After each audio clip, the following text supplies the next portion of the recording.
Je viens d'avoir 27 ans. Voici 11 leçons précieuses que la vie m'a enseignées durant ces dernières années. À l'âge de 27 ans, j'ai accompli quand même pas mal de choses, personnellement tout comme professionnellement. Je suis fier et en gratitude avec toutes ces choses-là. J'ai pas mal de diplômes universitaires, de licences, un master, un autre diplôme, ainsi de suite. Mais je suis toujours à l'école de la vie. Et cette école de la vie m'a enseigné pas mal de belles choses, des choses précieuses qui m'ont même permis de devenir riche, que je vais te partager dans cette vidéo-là. Mais avant de commencer à te partager ces leçons-là, sache que mon livre Les mots pour les mots est disponible sur Amazon si tu ne l'as pas encore acquis. Lors de la conférence Le concert éducatif en Guinée, le livre était en rupture de stock au bout de 40 minutes seulement. Donc, c'est toujours disponible sur Amazon, n'hésite pas, le lien se trouve dans la description de cette vidéo, tu peux aller directement t'en procurer. La première plus belle leçon que la vie m'a enseignée ces derniers temps, c'est que la vie n'est pas une course de vitesse, c'est plutôt une course de fond. J'ai vu des premiers de la classe à l'époque qui sont aujourd'hui toujours en stage alors que nous on est déjà parti beaucoup plus loin. J'ai vu des fils de riches qui étaient là avec lesquels on ne pouvait même pas se comparer, c'est-à-dire nous on était inaperçus, invisibles face à ces gens-là. Aujourd'hui il y en a qui sont juste misérables pour ne pas donner certaines descriptions. Cela m'a enseigné que le plus important ce n'est pas où est-ce que ça a commencé, mais c'est où est-ce que tu peux aller dans la vie. Donc regarde autour de toi, regarde ta vie aujourd'hui. Et ne regarde pas seulement là où tu es. Essaye de te projeter et te dire que tout peut absolument changer dans la vie. Il suffit d'un déclic pour changer tout ça, mais tout peut absolument changer. Donc, cette belle leçon, je l'ai incarnée et me rends compte que ne pas envier qui que ce soit, apprécier la réussite, le succès, le bonheur de chacun, parce que ton tour finira par arriver un jour. À cet âge, la deuxième plus belle leçon que la vie m'enseigne finalement, c'est de me rendre compte que le grand secret de la motivation, c'est savoir pourquoi on fait les choses et savoir avec clarté pourquoi on fait les choses. Avoir un pourquoi, c'est comme par exemple deux exemples tout courts. C'est-à-dire, tu as le choix. Si un enfant fait des bêtises, tu peux soit le frapper, lui dire ne fais pas ça, ainsi de suite, ou soit tu lui expliques pourquoi le fait de ne pas faire ça n'est pas bien. Lorsqu'il comprendra le pourquoi, même quand tu ne seras pas là, il ne le fera jamais. Et bien avoir un pourquoi, c'est exactement ça. Le fait d'avoir un pourquoi fort, d'avoir un pourquoi au-dessus de ma propre personne, m'a poussé à ne pas fumer, m'a poussé à rester correct d'une certaine manière, parce qu'à chaque fois, je pense toujours à plus que moi. Le pourquoi était tellement puissant. À force d'avoir un pourquoi fort, ça m'a poussé à gravir des montagnes, à faire des choses que les gens pensaient être impossibles et à toujours rester aligné sur ma ligne. Ça, c'est l'importance d'avoir un pourquoi fort. Si je dois ma réussite à quelque chose aujourd'hui en particulier, ça en fait réellement partie. Le fait d'avoir un pourquoi très puissant, d'avoir une mère qui me passionne, des sœurs pour lesquelles j'ai beaucoup de pitié. Quand je les vois, je me dis waouh, ces gens-là ont manqué de beaucoup de choses. Je dois me battre pour leur donner ce qu'elles méritent vraiment. Ça, c'est l'une des clés fondamentales de la réussite dans n'importe quel domaine. La troisième plus belle leçon que j'apprends aujourd'hui, c'est que parfois, la vie nous fait le plus beau des cadeaux, mais dans un emballage pourri. Tu vois, parfois, on te donne un truc, c'est pourri, c'est dans un emballage pourri, c'est carrément une poubelle. Je fais cet exercice-là dans la plupart de mes conférences. Mais souvent, comme l'emballage est pourri, on a du mal à prendre ça. On refuse de prendre parce que c'est pas joli. C'est le cas quand la vie m'a pris mon père. C'était le plus beau cadeau qu'on pouvait me faire, mais dans un emballage pourri, un emballage difficile à accepter. Je suis allé en dépression, c'était dur de voir ça en face. Mais derrière ça, c'était en fait le déclic de ma vie. Depuis ça, ma vie n'a plus jamais été la même chose. C'est l'exemple aussi que je te dirais, suite à une rupture amoureuse, tu vas perdre quelqu'un, la vie va te prendre quelqu'un dans ta vie comme ça en rupture. Tu vois la personne, mais tu dois vivre loin de cette personne. Ça fait mal. Et peut-être que c'est le plus beau des cadeaux que la vie est en train de te faire. Peut-être que c'est suite à cela que tu vas reprendre ta vie en main, te transformer physiquement, financièrement, socialement et dans tous les aspects. Et c'est pourquoi quand j'ai été en Allemagne, Tony Robbins, lors de sa conférence à Cologne, il a dit quelque chose qui m'a toujours marqué. Il a dit « We don't experience life. We just experience life we focus on. » On ne fait pas l'expérience de la vie, on fait l'expérience de la vie sur laquelle on se concentre. Dans mon livre, dans la dernière page, je m'appuie encore sur ça. J'avais écrit mon livre avant, mais c'est quand on dit ton histoire, ton vécu sera soit une raison pour toi de réussir et d'avancer de manière incroyable, ou soit une excuse pour que tu restes là où tu es aujourd'hui et que tu continues à rejeter la faute sur les autres ou sur les événements. La vie te fait un cadeau. C'est toi qui décides finalement d'en faire soit un citron ou soit une limonade. On a toujours le dernier choix là-dessus. La quatrième leçon que la vie m'enseigne du haut de mes 27 ans, c'est que si tu dois choisir entre, ça c'est pour les hommes particulièrement, entre une femme et ta passion, tes rêves, ton objectif de vie, si tu es en couple, tu es jeune, tu as 22 ans, 25 ans, je sais pas, peu importe 30 ans, et avec une femme mais qui te demande de choisir entre tes rêves, ta passion ou elle, choisis ta passion. Choisis ton objectif. Ça ne veut pas dire que tu ne dois pas lui donner du poids. Si tu ne peux pas choisir les deux, choisis tes rêves. Parce que si tu ne choisis pas tes rêves, si tu abandonnes tes rêves pour une personne, la personne va te quitter un jour parce que tu n'as pas de rêve. Mais si tu choisis ta passion, tes rêves, ton objectif, tes ambitions, lorsque tu vas les atteindre, tu vas voir plusieurs types de cette personne-là. C'est-à-dire tu auras le choix après. Et cette même personne qui est partie finira par revenir. Je te dis ça par expérience. Ce que je partage aujourd'hui, c'est vraiment par vécu que je le partage. Choisis tes rêves, tu ne le regretteras pas, j'en suis sûr et certain. La 5e plus belle leçon que la vie m'enseigne, c'est que la réussite a 1000 pères et la défaite est orpheline. Au fur et à mesure de mon évolution et du succès dans mon travail que je fais, j'ai remarqué une chose. À l'époque, il y a des gens que je n'appelais pas, que je n'écrivais pas, que je n'invitais pas, mais tout le monde s'en battait les couilles. Personne ne me faisait des reproches par rapport à cela, ainsi de suite. Et aujourd'hui, je remarque, au fur et à mesure que j'ai du succès dans mon travail, des gens me reprochent des choses débiles. Oh, tu m'as pas appelé. Oh, tu m'as pas invité. Oh, tu n'as pas... En fait, des reproches qui vont sortir de un peu partout. Et du coup, la question, c'est est-ce que tu vas plutôt essayer de ne pas avoir de succès pour ne pas avoir ce type de reproches-là? Ou sinon même, tu te poses la question, ils étaient où ces gens-là avant, quand j'étais rien, quand je les appelais pas avant, ils m'appelaient pas, ainsi de suite. Aujourd'hui, même si je fais quelque chose, il faut que j'invite... Et il y a des gens qui vont te blâmer. Imagine, tu connais 500 personnes, il y a une personne parmi ces 500 qui va te blâmer. Oh, tu m'as pas invité, comment tu peux te rappeler de tout le monde? Mais toi, tout le monde se rappellera de toi. Parce que la réussite a 1000 pères. Tu es le cousin du fils de la tante de ainsi de suite de tout le monde. Mais si tu échoues, tu n'appartiens à personne. Et ça, c'est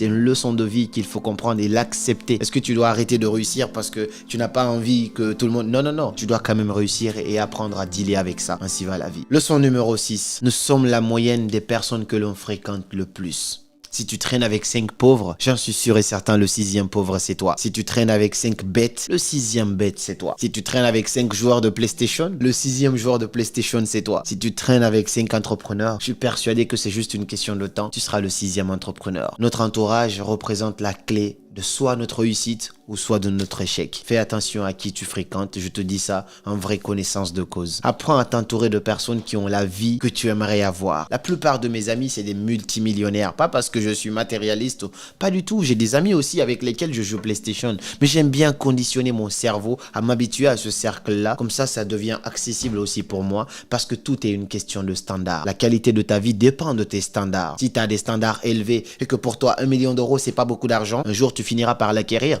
parce que dans ton cerveau, c'est pas beaucoup d'argent. Mais si dans ton cercle, tout le monde pense qu'1 million, c'est beaucoup d'argent, finalement, toi aussi, ta barrière, ta limite sera 1 million. Tu vas te dire que c'est beaucoup d'argent. Voici un peu pourquoi c'est important de filtrer ton entourage, de t'entourer de gens positifs, de t'entourer de gens qui te tirent vers le haut et qui t'inspirent. Entoure-toi de gens dont tu rêverais avoir leur vie. La 7e leçon que j'apprends du haut de mes 27 ans, c'est quoi? C'est ne pas remettre la santé au second degré. La santé doit être la priorité dans ta vie. Il y a cette belle citation qui dit que si tu ne prends pas le temps pour ta santé, alors tu finiras par prendre du temps pour ta maladie. J'ai été au Maroc récemment pour rendre visite à un ami dont le père était malade. Son père, c'était un militaire avant, très bien battu, joyeux, avec plein d'ambitions et de rêves. Et je vois ce monsieur allongé sur son lit d'hôpital. Le seul rêve que ce monsieur a finalement, c'est comment se remettre. Comment être rétabli pleinement. Et donc tous les autres rêves tombent à l'eau. La seule priorité finalement, c'est comment récupérer sa santé. Et là, ça te donne une très belle leçon. Tu vois un monsieur avec plein d'ambitions à l'époque, finalement la seule chose qui compte pour lui aujourd'hui, c'est sa santé. Prenez soin de votre santé. La plupart du temps, l'être humain sacrifie sa santé en courant après l'argent et ensuite, il va prendre tout cet argent-là pour essayer de récupérer cette même santé. Ne soyez pas victime de ça. Travaillez dur, charbonnez, mais profitez aussi pour améliorer entre guillemets votre santé. Mangez sainement, mangez bien, la bonne nourriture ne coûte jamais cher, dormez suffisamment, buvez de l'eau, je sais pas, faites du sport, c'est hyper important. Il y a aussi une chose très importante, une personne belle, une personne en bonne santé physiquement a 2,5 fois plus de chances de réussir qu'une personne moche en surpoids et tout ce qui va avec. Vraiment, ça c'est la vérité parce que lorsque je te donne, je sais pas, de l'argent à donner à 2 personnes, forcément la personne belle aura plus tendance à te séduire que la personne moche. Prenez soin de votre santé, c'est hyper important. Si tu ne prends pas le temps pour ta santé aujourd'hui, tu prendras le temps pour ta maladie demain. La 8e leçon que j'aimerais te partager ici aujourd'hui, et celle-là elle est vraiment très pertinente aussi, c'est que qu'on m'aime ou qu'on me déteste, ce n'est pas grave. À partir du moment qu'on n'est pas indifférent à moi. Tu es sur un projet aujourd'hui, tu es sur un business, tu es en train de travailler sur quelque chose en particulier. Si tu as beaucoup d'amour, c'est génial. Et que tu vois beaucoup d'attention positive, c'est génial. Si tu as beaucoup d'adversité aussi, tout ça, c'est génial. Ce qui est dangereux, c'est l'indifférence à ton égard. Tant qu'on n'est pas indifférent à toi, tu es bien. C'est un peu subtil, il faut le comprendre, il faut s'asseoir et méditer là-dessus pour comprendre. Mais si tu es dans un projet et que tu es en train de travailler sur un projet et que tout le monde applaudit, mais vite fait, il n'y a pas vraiment d'engouement, c'est juste on te laisse tranquille, tu déranges personne, change de projet ou augmente ton projet. Sincèrement, il faut beaucoup d'amour, mais en quantité, des super fans ou des vrais aigris. Lorsque tu es dans ça, tant mieux pour toi. Il faut éviter l'indifférence. C'est comme avec une femme. Lorsqu'une femme te fait des reproches, machin, elle te prend la tête, c'est parce qu'elle t'aime encore. Et lorsqu'elle te donne encore de l'amour, tout ça c'est génial. Il faut préférer les deux extrémités. Mais le jour où une femme elle est indifférente à toi, tu as tout perdu. Parce que là, c'est bon, tu l'as perdu, c'est fini. Soit elle est excessivement jalouse, soit elle est vraiment attentionnée, elle t'aime, ainsi de suite. Elle te prend la tête, machin, tout ça c'est génial. Mais le jour où elle arrête tout ça, it's done, c'est fini. Ça c'est une très belle leçon que la vie m'a enseignée. La 9e leçon que la vie m'enseigne ici, c'est...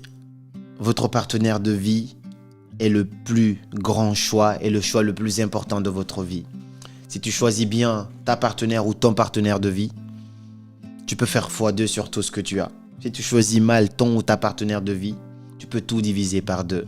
Aujourd'hui, la société nous pousse à nous mettre dans les bras des gens par précipitation, parce qu'il faut se marier. Je connais des tas de femmes qui ne sont pas mariées, qui ressentent une sorte de pression, de stress. Elles ont tout presque et elles entreprennent et se battent dans leur vie, mais juste parce qu'elles n'ont pas de mari et la société impose un petit peu ça, je comprends. Mais ça fait que certains se retrouvent précipitamment dans les mains de n'importe qui. Si tu choisis mal la mauvaise femme ou le mauvais mari pour toi, ta vie risque de devenir l'enfer sur terre. Si tu choisis bien ton ou ta partenaire de vie, chez toi, ça peut être un cocon paradisiaque, tu auras tout le temps hâte de rentrer chez toi. Et je souhaite cela à tout le monde. C'est pas évident, dans le sens où il faut prier que Dieu fasse en sorte que tu tombes sur la bonne personne pour toi. Si tu trouves cela, je pense que tu auras trouvé ton plus bel investissement.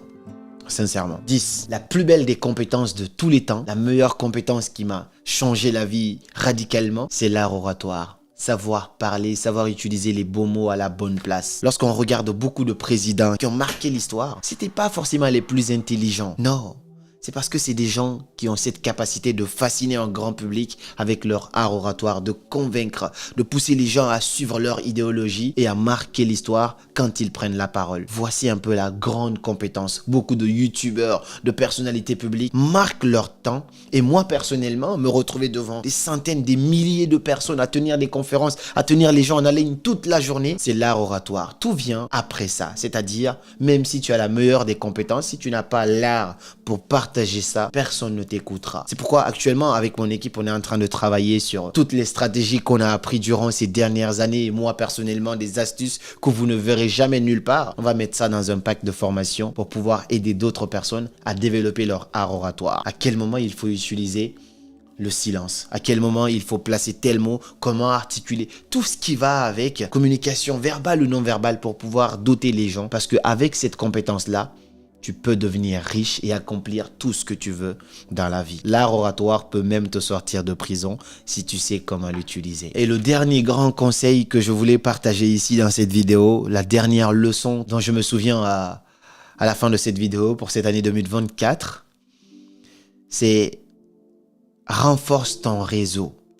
Qui tu connais parfois, c'est beaucoup plus important que ce que tu sais. Avoir un réseau, savoir quelqu'un qui connaît quelqu'un, ça peut sauver des vies, ça peut ouvrir n'importe quelle porte. J'ai compris l'importance de ça en étant dans des vrais projets d'entrepreneuriat sur le terrain, en Afrique ou partout où j'ai bougé ces derniers temps. Le simple fait de connaître quelqu'un qui connaît à son tour 10 autres personnes peut t'ouvrir au moins 9 portes. Donc parfois, c'est hyper important de mettre son ego de côté, d'aborder les gens pertinents, les gens importants, parce que chaque personne connaît aussi quelqu'un qui peut aussi connaître quelqu'un. Ça ne veut pas dire que tu dois être ami avec tout le monde, mais tu dois remplir ton carnet de réseau et avoir une liste de contacts, des cartes de visite ou je sais pas, une liste où tu sais que telle personne c'est l'ami de l'ambassadeur d'ici, ainsi de suite. Ça va ouvrir n'importe quelle porte. Apprends à renforcer ton réseau. C'est l'une des meilleures clés. Comment on fait ça? C'est en participant à des événements, en bougeant, en participant à des conférences, en abordant les gens de façon respectueuse et professionnelle.